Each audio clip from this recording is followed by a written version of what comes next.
सिंदरी के सुरंगा में फिर एक घटना घटती है। इस बार महिलाओं को सड़क पे दौड़ा दौड़ा कर पीटा गया, उनकी साड़ियों को फाड़ा गया, उनके कान की बालियों को नोच कर छीन लिया गया, लेकिन न एफआईआर होता है न कार्रवाई होती है। महोदय, अगर सरकार संवेदनशील है, क्योंकि लॉ एंड ऑर्डर की बात करती है, ये सामाजिक न्याय की बात करती है, विधि कानून की बात करती है, तो भारतीय संविधान आर्टिकल 14 कानून के समझ सबको बराबरी की बात करता है। एक डीएसपी घायल हुए, आपने लॉ एंड ऑर्डर को हाथ में लिया, डीआईजी आईजी ने मार्च किया, डीएसपी ने संज्ञान में लिया, डीसी घटनास्थल पर गई, लेकिन जब ग्रामीणों को पीटा जाता है, जब ग्रामीणों की जमीनों को जबरन लिया जाता है, कानून अपनी प्रतिक्रिया क्यों नहीं देता अध्यक्ष महोदय? इसलिए मैं गंभीर मामला आपके संज्ञान में देना चाहता हूँ।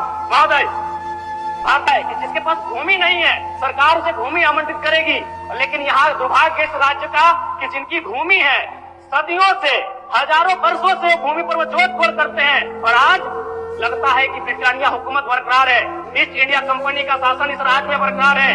आज इसी प्रशासन के जोर पर आज उनकी जमीनों का जबरन अधिग्रहण किया जाता है। मांडू का मामला को संज्ञान में लीजिए, सुरंगा का मामला संज्ञान में लीजिए, घोरा का मामला संज्ञान में लीजिए अध्यक्ष महोदय, क्योंकि रोज रोज आपके डीएसपी घायल होने का इंतजार मत कीजिए।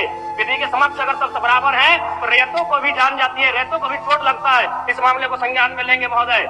महोदय, मैं आगे कहना चाहूंगा, अभी वरिष्ठ नेता ने कहा लॉ एंड ऑर्डर, मैं मानता हूँ कि लॉ एंड ऑर्डर आपका है, लेकिन कहाँ अध्यक्ष महोदय? गांवों में, खेतों में, खलिहानों में, बालू और कोयला के खदानों में, माफियाओं की जेब में आपका लॉ एंड ऑर्डर है। महोदय, मैं पढ़ के बताना चाहूंगा, ओबी डंपिंग को लेकर भिड़ंत, फायरिंग, बमबाजी, रेती जमीन पर ओबी डंप किए जाने को लेकर पहले भी हो चुका है संघर्ष, चले थे गोली बम, मामला जीनागोड़ा का, देव प्रभा और सोर्सिंग के समर्थकों व ग्रामीणों में झड़प, पत्थरबाजी व फायरिंग, तीसरा थानेदार का हाथ टूटा, अचानक बमबाजी व फायरिंग से मची भगदड़, पुलिस की मौजूदगी में एक दूसरे पर पत्थर बरसाते लोग। मैंने कहा लॉ एंड ऑर्डर है अध्यक्ष महोदय, कहाँ? गांवों में, खेतों में, खलिहानों में, कोयला के खदानों में, माफियाओं की जेब में अध्यक्ष महोदय। मामले को गंभीरता पूर्वक संज्ञान में लीजिए अध्यक्ष महोदय। महोदय, आज मैं महामहिम राज्यपाल महोदय के द्वारा प्रस्तुत अभिभाषण पे हो रहे वाद विवाद पर अपनी प्रतिक्रिया देने के लिए आया हूँ। महोदय, एक छोटी सी कहानी मैं बताना चाहूंगा। एक महिला थी, उसकी छोटी बच्ची जिसकी उम्र 5 वर्ष थी, वो अपनी माँ से आकर पूछती है कि माँ, छोटे भाई का मृत्यु कब होगा? तो माँ ने पूछा कि बेटी तुम ऐसा क्यों कर रही हो, अपने छोटे भाई को मरने के लिए क्यों कर रही हो? तो छोटी सी गुड़िया ने कहा कि माँ, बड़े भाई की जब मृत्यु हुई थी तो बहुत सारे लोग हमें खाना देने के लिए आए थे, हमारे घर में भोजन नहीं था, हमें कपड़े नहीं था, तो बहुत सारे लोग हमसे मिलने आए थे और हमें खाना देकर गए थे, और मैं चाहती हूँ कि छोटा भाई अगर मर जाएगा तो शायद बहुत सारे लोग आएंगे, हमें भोजन देंगे, हमें खाना देंगे, हमें कपड़े देंगे, क्योंकि हम 4-5 दिनों से भूखे।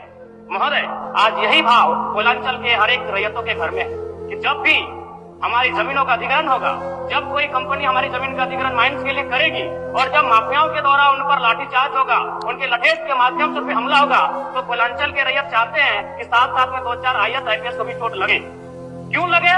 विगत कुछ दिन पहले बागमारा में घटना घटी थी, हिलटॉप कंपनी का मामला था, डीएसपी महोदय घायल हुए थे, सरकार ने वीडियो कॉल से बात किया था, सरकार ने उस मामले को संज्ञान में लिया था, लेकिन ठीक उसके कुछ दिन बाद सिंदरी के सुरंगा में फिर एक घटना घटती है। इस बार महिलाओं को सड़क पे दौड़ा दौड़ा कर पीटा गया, उनकी साड़ियों को फाड़ा गया, उनके कान की बालियों को नोच कर छीन लिया गया, लेकिन न एफआईआर होता है न कार्रवाई होती है। महोदय, इसी प्रकार से आज एक मामला संज्ञान में आया है। मैं सदन को सचेत करना चाहूंगा, ये मामला मांडू का है। महोदय, मांडू के प्रभावित गांव बसंतपुर, पचड़ा, कोतरे, बालमहुआ, हुरदाग, रहवन, पचमो, इचाकदी, बरगैया, छोटाटा, लइयो, दनिया, यहाँ एक कंपनी है, उस कंपनी का नाम है पावर मेक लिमिटेड, और उसकी सहयोगी कंपनी अमर इंडिया लिमिटेड।